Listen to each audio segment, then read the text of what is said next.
ಸ್ನೇಹಿತರೆ, ಎಲ್ರಿಗೂ ನಮಸ್ಕಾರ. ಕನ್ನಡ ನಾಡಿನ ಹೆಮ್ಮೆಯ ನಮ್ಮ ಮದಕರಿ ನಾಯಕರ ಆಳಿದ ಕೋಟೆ,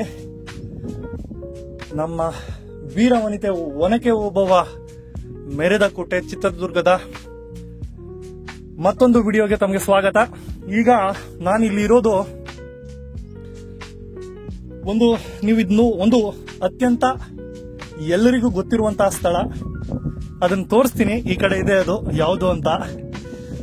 ಎಲ್ಲಾ ಚಿತ್ರಗಳು ಚಿತ್ರೀಕರಣ ಆಗಿರುವಂತಹ ಸ್ಥಳ. ಅದಕ್ಕಿಂತ ಮೊದಲು ನೀವು ಇಲ್ಲಿ ನೋಡಬಹುದು, ಎದುರುಗಡೆ ನಿಮಗೆ ಕಾಣ್ತಿದೆ ಅನ್ಕೊಳ್ತೀನಿ. ಸೊ ಇಲ್ಲೇನ್ ಕಾಣ್ತಾ ಇದೆ, ಇಲ್ಲೇ ಅರಮನೆ ಇದ್ದಿದ್ದು. ಏನೋ ಅಂದ್ರೆ ಈಗ ಅಲ್ಲಿ ಯಾರು ಹೋಗ್ಲಿಕ್ಕಾಗಲ್ಲ ನೋಡಿ, ಇನ್ನೂ ಅದರ ಅವಶೇಷಗಳು ಹಾಗೇ ಇದೆ. ಹಾಗೆಲ್ಲ ಇಲ್ಲಿದ್ದಂತ ಅರಮನೆ ಎಲ್ಲ ಮಣ್ಣಿಂದ ಕಟ್ಟಿದ್ದು. ಅದ್ರ ಗೋಡೆಗಳು ಎಲ್ಲ ಈಗೂ ಇದೆ. ಸೊ ನೋಡಿ, ದೊಡ್ಡ ದೊಡ್ಡ ಗೋಡೆಗಳಿದೆ. ಸೊ ಈ ಮೇಲ್ಗಡೆ, ಅದ್ರ ಮೇಲ್ಗಡೆ ಏನು ಮೇಲ್ಹೊದಿಕೆ ಅಥವಾ ಏನು ರೂಫಿಂಗ್ ಅಂತೀರಿ, ಅದು ಇತ್ತು. ಇದು 500-600 ವರ್ಷಗಳ ಹಳೇ ಕಾಲದಲ್ಲಿ ಕಟ್ಟಿರೋ ಕೋಟೆ ಆಗಿರೋದ್ರಿಂದ ಈಗ ಅದೆಲ್ಲ ಇಲ್ಲ. ನೋಡಿ, ಇದೊಂದು ಅಭೇದ್ಯವಾದ ಸ್ಥಳ. ಈ ಸುತ್ತ ಬೆಟ್ಟ ಇದೆ, ಮಧ್ಯದಲ್ಲಿ ಅರಮನೆ. ಯಾರೇ ಶತ್ರು ದಾಳಿ ಮಾಡಬೇಕು ಅಂದ್ರೂ ತುಂಬಾ ಕಷ್ಟ ಇಲ್ಲಿಗೆ ಬರ್ಲಿಕ್ಕೆ. ಸೊ ಅಂತ ಜಾಗದಲ್ಲಿ ನಮ್ಮ ಮದಕರಿ ನಾಯಕರು ಎಲ್ಲ ಇದ್ರು. ಆದ್ರೂ ಹೇಗೆ ನಮ್ಮ ಮದಕರಿ ನಾಯಕರು 3ನೇ ಯುದ್ಧದಲ್ಲಿ ಅಥವಾ ಕುತಂತ್ರದಲ್ಲಿ ಸೋತ್ರು ಅನ್ನೋದಕ್ಕೆ ಹಳೆ ವಿಡಿಯೋ, ನೀವು ಬೇರೆ ವಿಡಿಯೋಗಳು ನೋಡಿದ್ರೆ ನಿಮ್ಗೆ ಅದ್ರಲ್ಲಿ ಮಾಹಿತಿ ಸಿಗುತ್ತೆ. ಸೊ ಅದು ಕೋಟೆ ಆದ್ರೆ ಅದ್ರ ಎದುರುಗಡೆನೆ ಹಿಂಗೆ ಬಂದ್ರೆ ಅಲ್ಲಿ ನಾವು ವೇಣುಗೋಪಾಲ ಸ್ವಾಮಿ ದೇವಾಲಯ ಇದೆ. ಮತ್ತೆ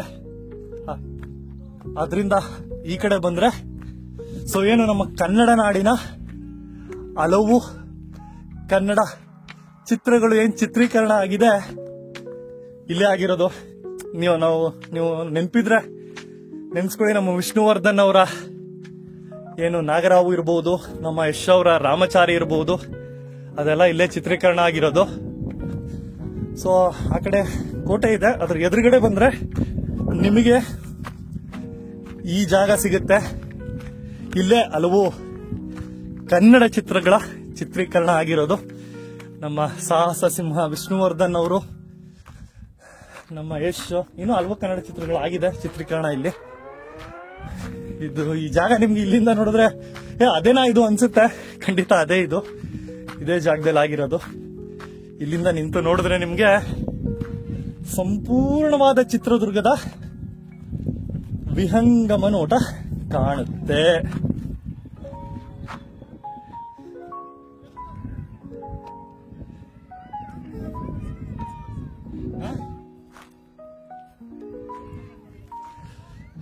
ಇಲ್ಲಿ ನೋಡಿ, ಇಲ್ಲಿ ಇದು ಚಿತ್ರದುರ್ಗದ ನಗರ. ಹೀಗಿದೆ ನಗರ. ಮನಸ್ಸಿಗೆ ತುಂಬಾ ಸಂತೋಷ, ಸಂತೃಪ್ತಿ ಆಗತ್ತೆ ಇಲ್ಲಿ.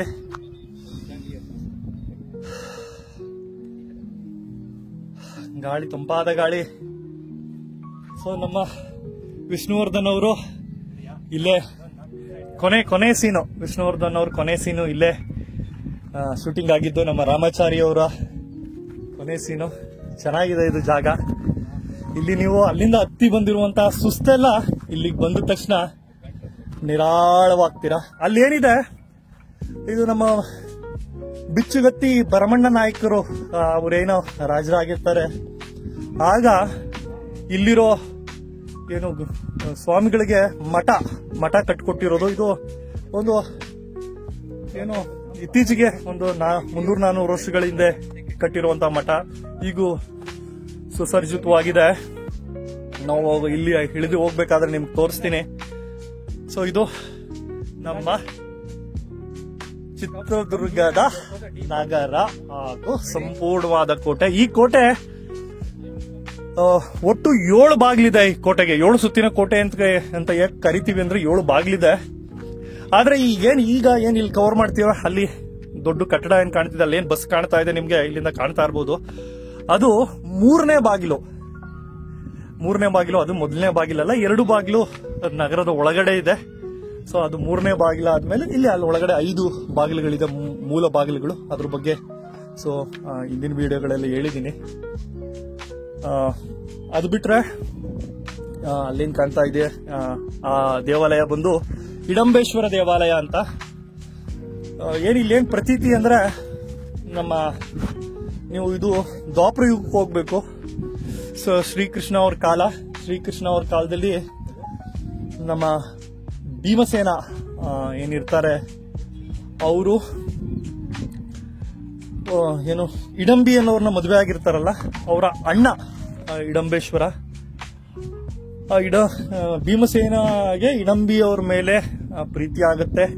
ಆದಾಗ ಅವ್ರನ್ನ ಮದುವೆ ಆಗ್ಬೇಕು ಅಂತ ಏನ್ ಪ್ರಯತ್ನ ಪಟ್ಟಾಗ ಇಡಂಬ ಏನಿರ್ತಾರೆ ಇಡಂಬೇಶ್ವರಿ ಅವರ ಅಣ್ಣ, ಅವರು ಅದಕ್ಕೆ ಅಡ್ಲಾಗ್ ಬಂದಾಗ ಅವ್ರನ್ನ ಸಂಹಾರ ಮಾಡಿ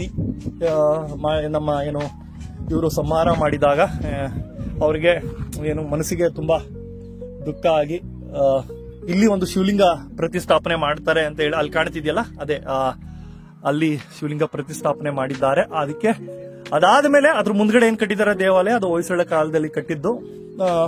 ಅದಕ್ಕೆ ಇಡಂಬೇಶ್ವರ ದೇವಸ್ಥಾನ ಅಂತ ಕರೀತಾರೆ.